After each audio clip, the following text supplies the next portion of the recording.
السلام علیکم ناظرین، ایک فکری نشست کے ساتھ ہم حاضر خدمت ہیں۔ ہمارے ہاں عام طور پہ ترجیحات کو سمجھا نہیں جاتا۔ شرعی معاملات ہوں، قانونی معاملات ہوں یا معاشرتی معاملات، کسی بھی معاملے کے اندر ترجیحات کا جو تعین ہے وہ بہت ضروری ہے، لیکن دیکھنے میں یہ آتا ہے، بلکہ ہم خود بھی جب ترجیحات کا تعین کرتے ہیں تو ہم ان چیزوں کو زیادہ اہمیت دیتے ہیں جو سیکنڈ لیول پہ آتی ہیں، اور ان چیزوں کو کم اہمیت دیتے ہیں جو فرسٹ لیول پہ آ جاتی ہیں۔ اس کی بہت سی مثالیں ہیں۔ اسی چیز کو آج گفتگو کرنے کے لیے ہم موجود ہیں صاحبزادہ امانت رسول صاحب کے ساتھ، اور ہم کوشش کریں گے کہ ہم یہ سمجھیں کہ شرعی معاملات کے اندر، معاشرتی معاملات کے اندر اور قانونی معاملات کے اندر ترجیحات کا تعین کرنا کیوں ضروری ہے اور اس کا فہم کیوں ضروری ہے۔ السلام علیکم سر۔ جی وعلیکم سر، السلام۔ جیسے میں نے ابھی بات کی ہے کہ ہمارے ہاں قانونی، معاشرتی اور شرعی طور پہ ترجیحات کا تعین کرتے وقت بہت ہی زیادہ جو ہے نا وہ عجیب طریقے کا ریئیکٹ کیا جاتا ہے۔ تو کچھ چیزیں ہیں، کچھ سوالات ہیں جو میں نے آپ کے سامنے رکھنے ہیں اور ان پہ آپ کی پھر رائے ہمیں چاہیے ہوگی۔ سب سے پہلے تو سر یہ بتائیں کہ جب ہم ترجیحات کا تعین کرتے ہیں، پہلی تو بات ہے ہم کرتے ہی نہیں ہیں معاشرتی طور پہ۔ جی تو جب ہم کرتے ہیں ترجیحات کا تعین، تو پھر بھی ہم وہ چیزیں جو کم اہمیت رکھتی ہیں، یعنی جن کو سیکنڈ لیول پہ ہونا چاہیے وہ فرسٹ لیول پہ لے آتے ہیں، اور جن کو فرسٹ پہ ہونا چاہیے ان کو سیکنڈ پہ آ جاتے ہیں۔ اس رویے کی وجہ کیا ہے؟ یہ ہمارا اس طرح کا رویہ کیوں ڈیولپ ہو جاتا ہے؟ دیکھیے، ہم مسلمان ہیں اور بحیثیت مسلمان ہمیں اس بات کا علم حاصل کرنا چاہیے اور سمجھنا چاہیے کہ دین کس طرح ہماری ترجیحات کو طے کرتا ہے۔ آپ جب یہ دیکھتے ہیں نا معاشرے میں ایک انتشار سا آپ کو نظر آتا ہے، یا آپ یہ دیکھتے ہیں کہ معاشرے میں ان ترجیحات کا خیال نہیں رکھا جاتا، تو اس کی بنیادی وجہ یہی ہے کہ ہمیں دین کی سمجھ نہیں ہے، یعنی دین کس طرح ان ترجیحات کو طے کرتا ہے۔ یعنی مثال کے طور پر آپ دیکھیے کہ ایک فرض ہے جسے فرض عین ہم کہتے ہیں، یعنی وہ میں ادا کروں گا تو ہی ادا ہوگا۔ ایک ہے فرض جسے فرض کفایہ کہا جاتا ہے۔ اب ہمارا معاملہ یہ ہوتا ہے کہ ہم اکثر طور پر فرض عین پر تو توجہ نہیں کرتے، لیکن فرض کفایہ پر پھر ہم توجہ کرتے ہیں۔ اچھا، پھر یہ ہوتا ہے کہ فرض کفایہ پر بھی ہم یہ نہیں دیکھتے کہ کون سا فرض کفایہ کہ جو ہم پر زیادہ اہمیت رکھتا ہے، جس کو ترجیح حاصل ہے، اور جسے ترجیح حاصل نہیں ہوتی، یعنی جو مرجوع ہوتا ہے، ہم اس کو راجح پر ترجیح دے دیتے ہیں۔ اسی طرح اگر ہم تھوڑا سا آگے بڑھتے ہیں، آپ دیکھیں کہ ایک انفرادی عمل ہوتا ہے جسے ہم عبادت کہہ لیجئے، ایک اجتماعی عبادت ہوتی ہے، ایک اجتماعی صورت ہوتی ہے۔ ہمارا طریقہ پھر یہ ہوتا ہے کہ ہم انفرادیت کو اہمیت دیتے ہیں اور اجتماعیت کو ہم چھوڑ دیتے ہیں۔ صحیح۔ تو یہ بنیادی جو وجہ ہے وہ یہی ہے کہ ہمیں اللہ کے دین کی سمجھ نہیں ہے۔ اگر ہمیں اس کا شعور ہو اور اس کی گہرائی سے، جسے دین تفقہ کہتا ہے، تفقہ فی الدین، اگر وہ ہم حاصل کریں اور اس کو ہم سمجھیں، تو پھر ہماری ترجیحات کا جو طریقہ ہے، ترتیب ہے، وہ ہماری درست ہو سکتی ہے۔ صحیح، بالکل ٹھیک ہے۔ کچھ سوالات ہیں اس کے اوپر جو میں سمجھنا چاہ رہا ہوں۔ جب ہم بات کرتے ہیں علم کی، بات کرتے ہیں عقیدہ کی، بات کرتے ہیں عمل کی، تو اس میں بھی ہم ترجیحات کا تعین کرتے وقت کوئی بہتر طریقہ اختیار نہیں کرتے۔ آپ کے خیال میں کس چیز کو بہتر ترجیح ہونی چاہیے ان تینوں چیزوں کے بارے میں؟ جب ہم ترجیحات کا تعین کریں تو پھر طریقہ کار کیا ہونا چاہیے؟ دیکھیے، پہلی بات تو یہ ہے کہ عقیدہ ہے وہ سب سے اہم بات ہے، یعنی ہم اپنے عقیدے کو درست رکھیں اور ہم یہ دیکھیں کہ رسول اللہ صلی اللہ علیہ وسلم کی سنت اور قرآن پاک کسے ہمارا عقیدہ بناتا ہے اور کسے ہماری بنیاد قرار دیتا ہے۔ ہم سب سے پہلے تو اس کو مانیں۔ ہم عقیدے کے نام پر بہت سے جو باتیں ہیں ان کو شامل کر دیتے ہیں جن کا عقیدے سے دور کا بھی تعلق نہیں ہوتا ہے۔ اگر تعلق ہوتا ہے تو وہ اس کا جسے آپ نے کہا کہ ثانوی اس کی حیثیت ہوتی ہے، ہم اس کو پہلی حیثیت پر لے جاتے ہیں۔ عقیدے کے بعد پھر ہوتا ہے علم، یعنی آپ علم حاصل کرتے ہیں، نالج ہوتا ہے آپ کے پاس، یہ دوسرا قدم ہے جو آپ کو اٹھانا ہے۔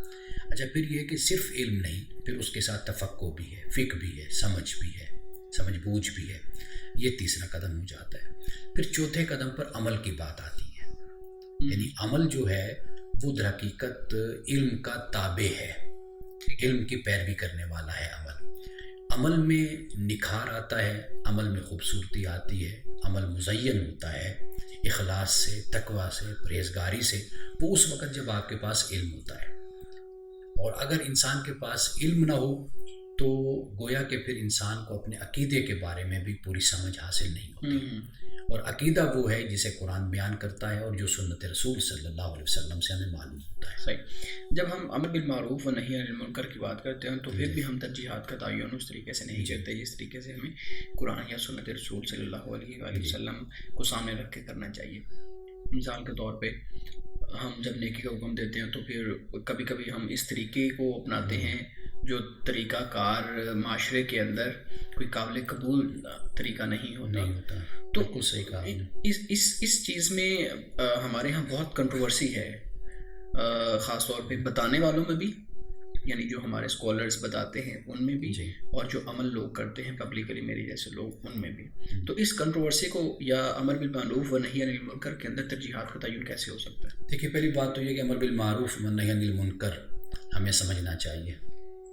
یہ آپ کے اور میرے ذمے اگر ہے تو یہ ایک رغبت کا عمل ہے، ترغیب دلانے کا. ٹھیک ہے کہ لوگوں کو آپ دعوت دیں، لوگوں کو ترغیب دلائیں، دین کی طرف بلائیں، اور اس میں آپ موعظہ حسنہ جس کو کہا جاتا ہے وہ آپ اختیار کریں، آپ حکمت کا انداز اختیار کریں. یہ آپ کے اور میرے ذمے یہ ہے. امر بالمعروف و نہی عن المنکر کا قرآن پاک نے جو کہا، مسلمانوں کو اس بات کی تعلیم دی، تلقین کی، یامرون بالمعروف و ینہون عن المنکر، وہ اسی معنی میں ہے کہ ہم ایک دوسرے سے بے پرواہ اور ایک دوسرے سے انڈیفرنٹ نہیں ہو جاتے، علیحدہ نہیں ہو جاتے، بلکہ ہم ایک دوسرے کو نیکی کی تعلیم دیتے رہتے ہیں، ترغیب دیتے رہتے ہیں، نیکی کی طرف ایک دوسرے کو ہم بلاتے رہتے ہیں. اب معاملہ اصل میں یہ ہے کہ امر بالمعروف و نہی عن المنکر کے حوالے سے بھی ہمیں دیکھنا ہوگا. ایک چیز وہ ہے کہ جو نفلی ہے، یعنی مستحب کے درجے پر ہے، اور آپ اس کی طرف لوگوں کو دعوت دے رہے ہیں، مندوب کی طرف دعوت دے رہے ہیں.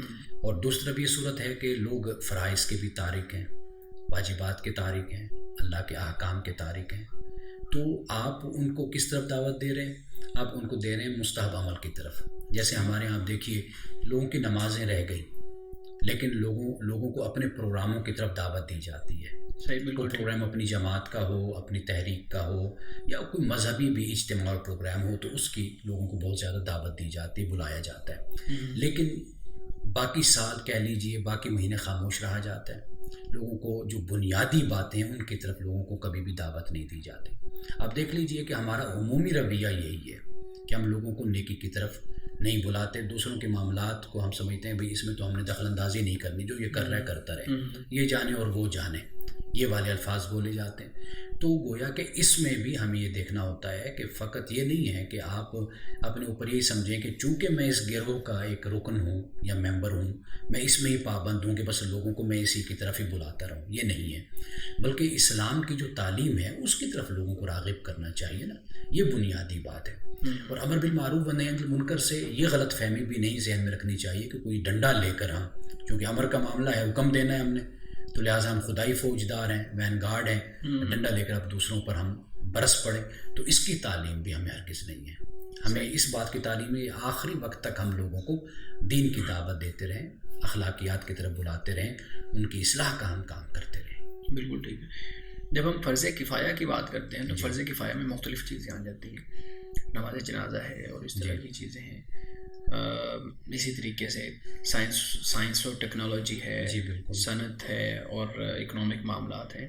اس میں بھی جب فرض کفایہ کی بات کرتے ہیں تو ہماری ترجیحات اور طرح کی ہوتی ہیں. جنازہ تو ہم کہیں پہ بھی جا کے پڑھ لیں گے، کراچی بھی جنازہ ہے تو ہم پڑھ لیں گے جا کے، یعنی اتنے 100 کلومیٹر دور بھی جنازہ ہے. لیکن سائنس اور ٹیکنالوجی کی جو بات ہے اس میں ہمارا رویہ اسی طرح کا نہیں ہوتا. اس کی یعنی اب ہمارے ہاں دین اور دنیا میں تفریق پیدا کر دی. صحیح ہے. اللہ سبحانہ و تعالیٰ نے قرآن پاک میں ایسی کوئی بات نہیں فرمائی. دنیا والوں کی مذمت کی، یعنی در حقیقت ان کی سوچ کفار کی، مشرکین کی، وہ سوچ یہ تھی، وہ کہتے بس دنیا ہی ہے سب کچھ، آخرت کوئی ہے نہیں. وہ کیسے ہم جب گل سڑ جائیں گے، وہ سیدھا ہڈیاں ہو جائیں گے تو کیسے ہمیں اٹھایا جائے گا. وہ آخرت کا انکار کرتے تھے اور وہ مذاق کے انداز میں اور تضحیک کے انداز میں کہتے تھے کہ جو ہمیں دینا ہے یہیں پر ہی دے دو، ہمیں اسی دنیا میں، آخرت تو ہے نہیں.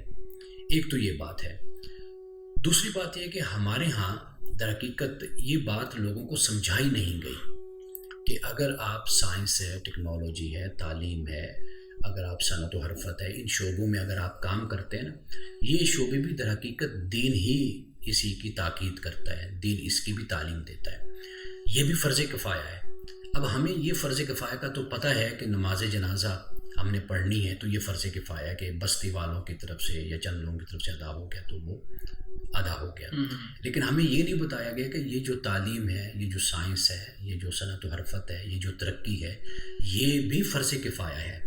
مسلمانوں کو اس پر بھی توجہ کرنی چاہیے۔ آپ دیکھ لیجئے کہ اگر آپ نے کوئی مذہبی جس کا تعارف، جس عمل کا، جس سرگرمی کا تعارف اگر مذہبی ہے، آپ دیکھیے لوگ اس پر پیسے دیں گے، ڈونیٹ کریں گے۔ لیکن ایسا کام جو تحقیق کا ہے، ریسرچ کا ہے، تعلیم کا ہے، اس پر تو آپ کو معلوم ہے ہمارا بڑا تجربہ ہے اس حوالے سے کہ لوگوں کی طرف سے کیا حوصلہ افزائی ہوتی ہے، لوگ کتنی اس میں آپ کی مدد کرتے ہیں، کتنا ڈونیشن دیتے ہیں، کتنا آپ کے ساتھ لوگ چلتے ہیں۔ لوگ کو بالکل اس کا رجحان ہی نہیں ہے۔ لوگ یہ سمجھتے ہیں کہ ہاں کوئی مذہبی جو سوچ ہے اور فکر ہے، اس پر اگر کوئی کام ہو رہا ہے، کوئی ایسا ادارہ بن رہا ہے یا کوئی جگہ ایسی ہے، تو اس میں تو دینا ثواب ہے۔ لیکن اس طرف کام کرنا اور قوم اور ملت کی تعلیم اور تربیت کا اہتمام کرنا، وہ اسے کام ہی نہیں سمجھتے۔ سنجیدہ علم آپ کو لوگوں کو سمجھانا پڑتا ہے، بتانا پڑتا ہے، لوگ آپ سے بحث کرتے ہیں اور کئی دفعہ بحث کرنے کا کوئی نتیجہ بھی نہیں نکلتا، سالہ سال نتیجہ کوئی نہیں نکلتا۔ لوگ ایک کام کو سمجھتے ہیں کہ یہ ضروری ہے۔ یعنی مثال کے طور پر دیکھیے، لوگوں کا خیال ہوتا ہے کہ بھئی اگر آپ کسی بیمار کا علاج کروا دیں اور آپ ہاسپٹل میں کچھ کر دیں تو یہ تو ایک بہت بڑی انسانیت کی خدمت ہے۔ ہاں اگر آپ کوئی تعلیمی، علمی اور تحقیقی حوالے سے کوئی سرمایہ خرچ کرتے ہیں تو اس کا تو کوئی فائدہ نہیں ہے معاشرے میں۔ لوگوں کی یہ سوچ ڈیولپ ہو چکی ہے۔ لوگ فرض کفایہ خاص اعمال کو سمجھتے ہیں مذہبی، اور لیکن جو علم اور تعلیم سے متعلق اعمال ہیں اور کردار ہے اور سرگرمیاں ہیں، اس کو نہیں خیال کیا جاتا کہ بھئی یہ بھی فرض کفایہ ہے اور یہ بھی ہم نے ادا کرنا ہے۔ بالکل ٹھیک ہے۔ اور جب اسی طریقے سے ہمارے ہاں ایک اور چیز دیکھی جاتی ہے نا کہ نوافل اور محافل کا اہتمام کرنا اور مستحب عمل کرنا، اور یہ چیزیں بہت زیادہ ہیں، لیکن اس کے پیرالل جو فرائض ہیں، جو واجبات ہیں، ان کے اوپر ہماری توجہ کم ہوتی ہے۔ اب رمضان میں دیکھ لیں کہ رمضان میں ہم سر توڑ عبادت کرتے ہیں، وہ دن رات، اور جیسے ہی رمضان گزرتا ہے تو وہ روٹین کی چیزیں بھی ختم ہو جاتی ہیں۔ حالانکہ نماز فرض ہے ہم پہ، اور اس کی بھی ممانعت ہے کہ ایک فرض کو دوسرے فرض پر آپ ترجیح دے رہے ہیں، یعنی ایک فرض کا بڑا اہتمام کر رہے ہیں، دوسرے فرض کا آپ اہتمام نہیں کر رہے ہیں۔ جیسے رمضان میں روزے لوگ رکھتے ہیں، روزے آپ دیکھیے، روزے چونکہ سال بعد آتے ہیں، بڑی پابندی کے ساتھ اور بڑے اہتمام کے ساتھ جیسے کر کے رکھ لیتے ہیں، یعنی بھوکا پیاسا جیسے بھی ہو تو چھوڑتے نہیں ہیں روزہ ایسے ہی۔ لیکن دوسری طرف آپ دیکھیں کہ نماز کی کیا صورتحال ہوتی ہے، لوگ نماز کی طرف متوجہ نہیں ہوتے، تو یہ ترجیح بھی یعنی غلط ہے۔ تو گویا کہ جیسے ہم نے شروع میں بات کی نا کہ اس کے بارے میں لوگوں کو آگاہ کرنا، لوگوں کو بتانا بہت ضروری ہے۔ اسی سے متعلق ایک اور چیز ہے نا، ہمارے یہاں آج کل عمرے کا رواج بہت زیادہ بڑھ گیا ہے، لیکن اس کے مقابلے میں جو حج ہے اس کو ہم نے سیکنڈ ترجیح رکھی ہوئی ہے۔ مثال کے طور پہ عمرے ہم جو ہے نا وہ سال بعد 2 سال بعد بھی کراتے ہیں، لیکن وہی پیسے جمع کر کے ہم حج کی طرف جائیں، وہ ہمارے ہاں رجحان اس طرح کا کام ہے۔ لیکن حج فرض ہے، یعنی جو عمرہ کرنے والے ہیں ان کو یہ بات ذہن میں رکھنی چاہیے کہ پہلے وہ حج ادا کریں، اگر وہ اس کی استطاعت رکھتے ہیں پہلے حج ادا کریں، پھر اس کے بعد عمرے کی طرف جائیں۔ اچھا، پھر اس بات پر بھی آپ دیکھیں نا کہ عمرے ایک سال میں 2 دفعہ کیے جا رہے ہیں، ایسے لوگ بھی ہیں اور جو باقاعدہ آپ کو گن کے بتاتے ہیں جی اب ہمارا 15واں عمرہ ہے، 20واں عمرہ ہے، اور ہمارا معاشرہ بھی اس کو بہت تحسین نظروں سے دیکھتا ہے۔ کمال ہے بھائی، آپ نے 15 عمرے کر لی ہیں، لیکن یہ نہیں دیکھا جاتا بھائی یہ عمرے کے جو آپ نے 5 لاکھ لگانا ہے، یہ آپ تعلیم پر بھی لگا سکتے ہیں، آپ یہ کسی غریب کی شادی پر بھی لگا سکتے ہیں، غریب کے مسائل حل کرنے کے لیے بھی لگا سکتے ہیں۔ اب بچوں کتنے ہیں جو بے یار و مددگار اور لابارث ہوتے ہیں، آپ ان کا بھی خیال کر سکتے ہیں۔ یعنی کہ اب یہ بھی ترجیح کا معاملہ آ جاتا ہے نا، اور سمجھ کا معاملہ آ جاتا ہے۔ دیکھیے عمرہ کیوں کیا جاتا ہے؟ اگر دنیا کو دکھانے کے لیے کیا جاتا ہے وہ تو پھر علیحدہ بات ہے، وہ اللہ کا اور بندے کا معاملہ ہے۔ اگر نیت یہ ہے کہ میرا خدا مجھ سے راضی ہو تو پھر یہ دیکھنا چاہیے خدا کس طرح راضی ہوتا ہے۔ خدا آپ کے ان عمروں سے راضی ہوتا ہے یا خدا اس بات سے راضی ہوتا ہے کہ جو دین میں ترجیحات طے کر دی گئی، آپ ان ترجیحات کے مطابق اپنی زندگی کو بسر کریں، اپنی دولت کو، اپنی جسمانی طاقت کو، قوت کو، صلاحیت کو، قابلیت کو، پیسے کو، وقت کو آپ اللہ کی اس قائم کردہ ترجیحات کے مطابق خرچ کریں. اللہ سے اگر ثواب لینا ہے، اجر لینا ہے، پھر تو اللہ کی مرضی دیکھنی چاہیے، اس کی ترجیحات کو دیکھنا چاہیے. اگر دنیا کو دکھانا ہے تو پھر ٹھیک ہے کہ آپ کہیں جی میرا 20واں ہے، 24واں ہے، اب 30 میں نے عمرے کر لیے، وہ ایک علیحدہ معاملہ ہو جاتا ہے. لیکن بہرحال یہ انسان کا خدا کے ساتھ معاملہ ہے. لیکن ہم جس چیز کو اس وقت ڈسکس کر رہے ہیں، جس پر ہم بات کر رہے ہیں، وہ یہ ہے کہ اللہ کی ترجیحات وہ کیا ہیں، انہیں ہمیں مد نظر رکھنا چاہیے.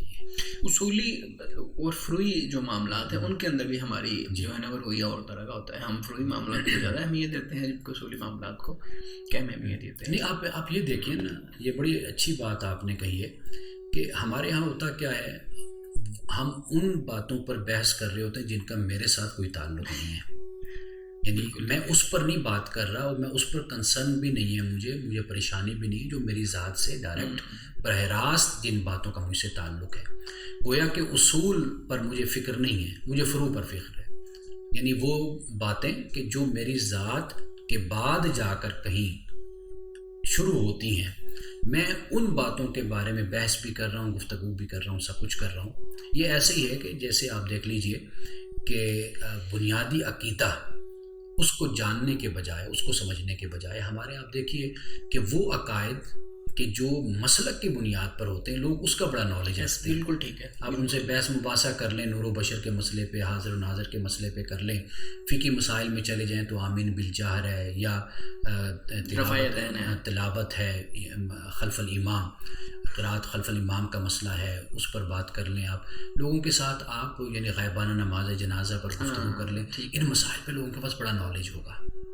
لیکن اگر آپ ان سے یہ پوچھیں کہ بنیادی عقائد جو قرآن بیان کرتا ہے وہ کیا ہے، شاید اس کے بارے میں وہ زیادہ گفتگو اور زیادہ آپ کو نہ بتا سکے، ان کے پاس علم نہیں ہوگا.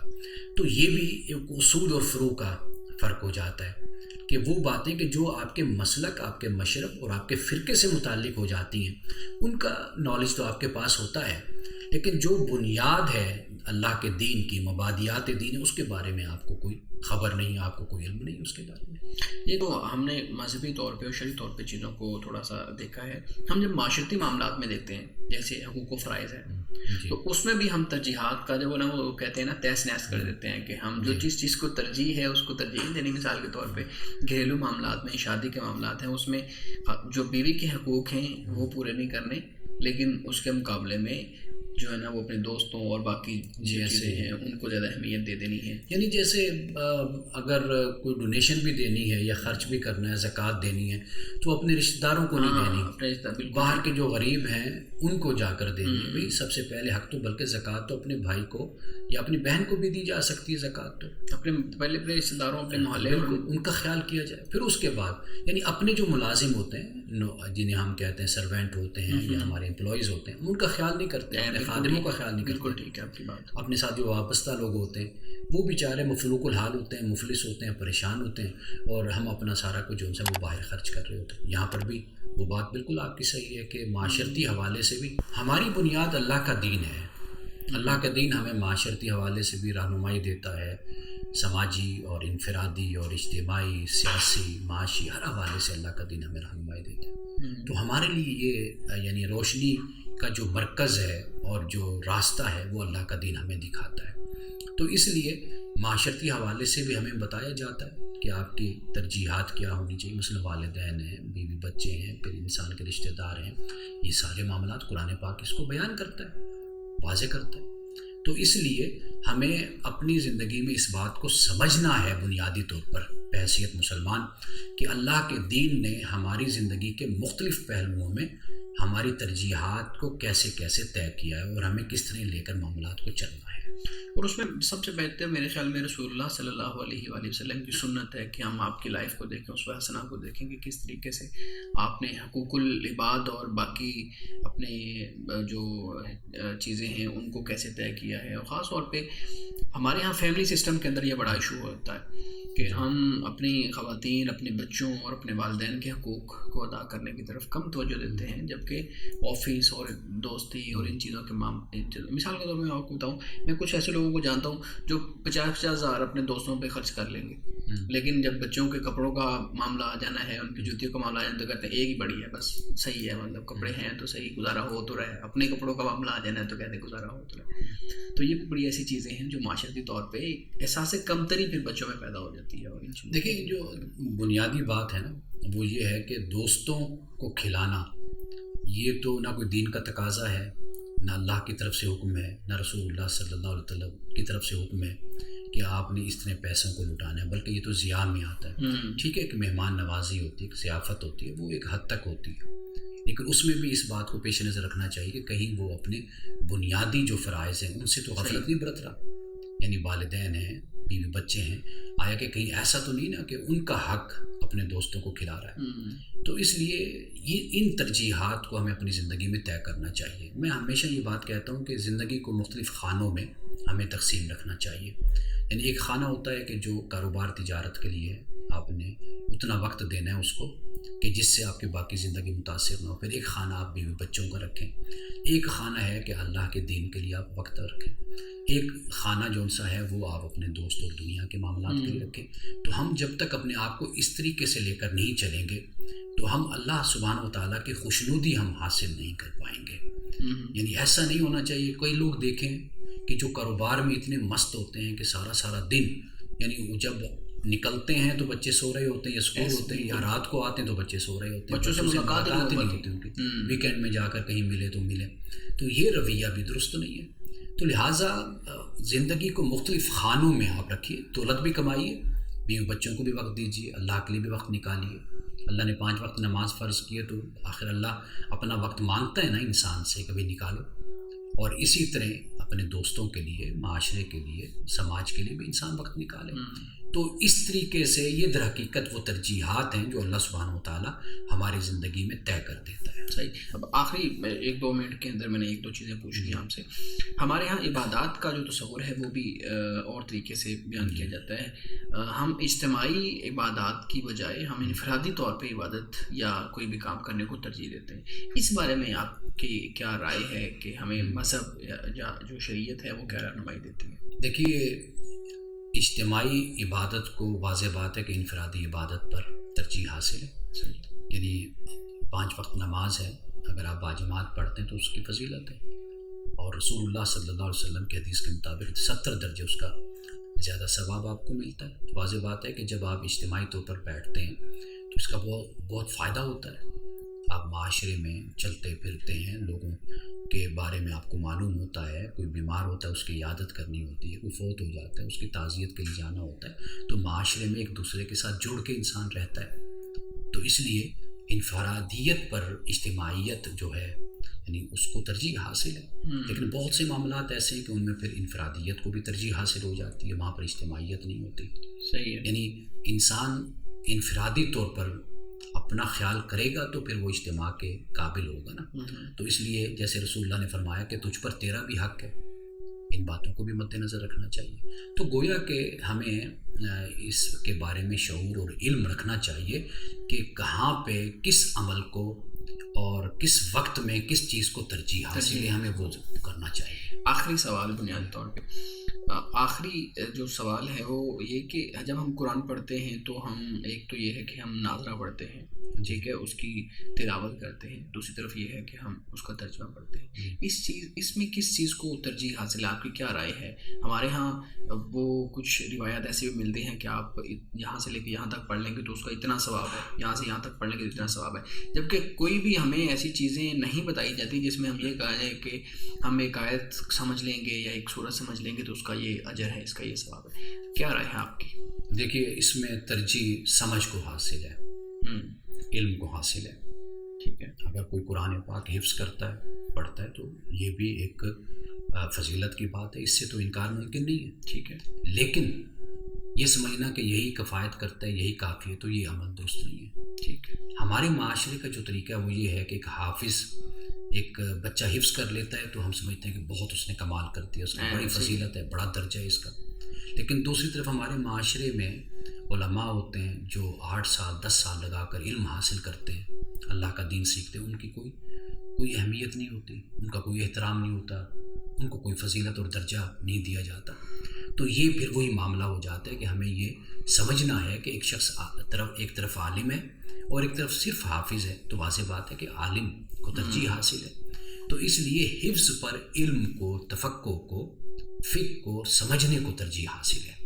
معاشرے کو یہ بات سمجھنی چاہیے کہ صرف حافظ ہو جانا یہ صاحب فضیلت ہونا نہیں ہے، بلکہ اگر ایک شخص جو ہے حفظ کرتا ہے اور پھر اس کے پاس علم بھی، مثلا حفظ نہیں بھی کرتا لیکن پھر بھی علم رکھنے والا ہے اور تفقہ رکھنے والا ہے، تو اس کو فضیلت حاصل ہے اور اس کو ترجیح حاصل ہے. بالکل ٹھیک. جتنی بھی ہم نے یہاں پہ گفتگو کی وہ بہت ہمیں سمجھنے کی ضرورت ہے ان چیزوں کو، اور خاص طور پہ وہ چیزیں جو ہمارے ہاں ترجیحات کا جو معاملہ ہے اس میں ہم نے بہت سی چیزوں کو گڈمٹ کیا ہوا ہے. تو ہمیں جب مذہب سے ہم رہنمائی لیں گے، ہم رسول اللہ صلی اللہ علیہ وآلہ وسلم کی سنت سے اور قرآن کریم سے رہنمائی لیں گے، تو پھر ہمارے سامنے راستے واضح ہو جائیں گے اور ان واضح راستوں پہ ہمارے لیے چلنا بہت آسان ہو جائے گا. پھر ہمارے قانونی، معاشرتی اور سماجی معاملات اور مذہبی معاملات بھی بہتر طریقے سے چلیں گے. ہمیں اجازت دیجیے، دوبارہ حاضر ہوں گے. خدا حافظ.